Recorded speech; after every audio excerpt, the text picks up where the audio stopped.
M4s, the spacing between the wheels is pretty much the same as you have here. The exception is the M4A4. This had a longer engine, the entire hull needed to be extended, which meant that the bogies were spread out a bit further. So an M4A4 would have a gap between the bogies maybe the size of an additional road wheel. The primary user of the M4A4 was the British.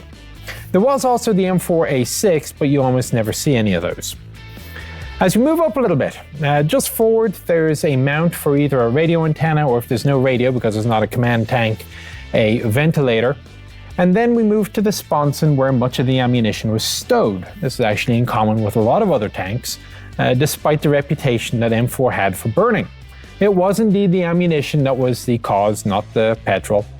And there were a couple of different solutions proposed. Eventually, of course, wet stowage, but the interim solution was applique armor. You simply put more armor between the guys shooting at you and the ammo. Now, whether or not it actually did sufficient amounts of use is another matter. But so they put the applique anyway, and then he put a nice big white helpful aiming mark so that the gunners could still get their detonations anyway. As you move further up, you'll see a lot of Shermans will have similar applique armor on the front of the turret. The reason this was done was that in order to make room for the gun control equipment on the inside of the tank, they had to shave out some of the metal of the wall of the turret. This meant that you had thin armor now between the outside world and the gunner and the TC. The long-term solution was a new casting of the turret. You will see some turrets that actually have a bulge cast into it. The short-term solution was just, from the factory, additional plates of applique armor that would be simply welded to the side.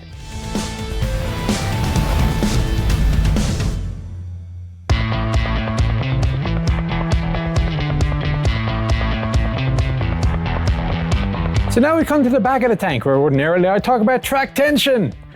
And I'm not going to do it this time. Half of you going, hooray!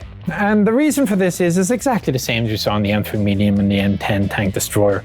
It's the big wrench, the big bolt. That's as far as I'll go with that. Instead, I will mention the engine, the Wright Whirlwind R975. When we first encountered this engine in the M3 Medium, it was rated by the manual at 400 horsepower, running a higher octane level of fuel.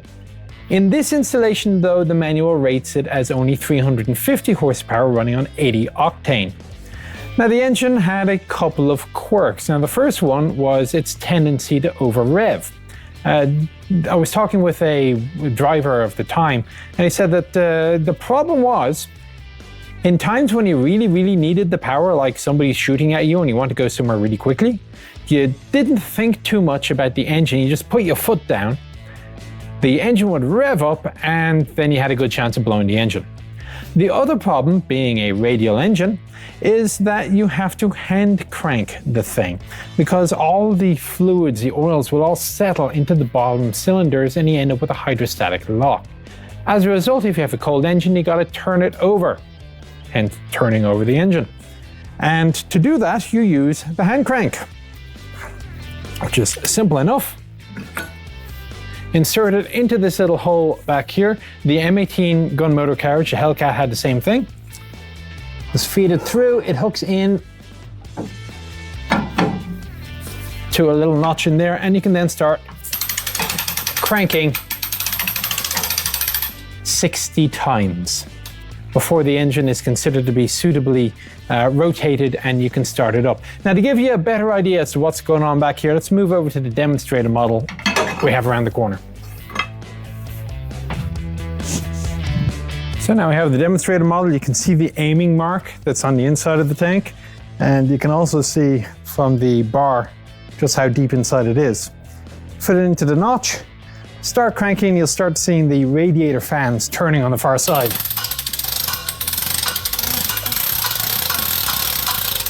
I'm not going to do it all 60 times. So that's done. Let's put this right back in. Now, of course, you wouldn't have to do this if the engine was warm, but still, I've no doubt that the crew is very happy to get engines a little bit more modern later on in the war, that you didn't have to do this every time. Again, the M18 gun motor carriage, you still had to have the radial engine. While I'm back here, the other two things you'll see here, it's the large air filters and the exhaust ports. And the cooling air would be blasted through the big gap in between the hull roof and the back wall.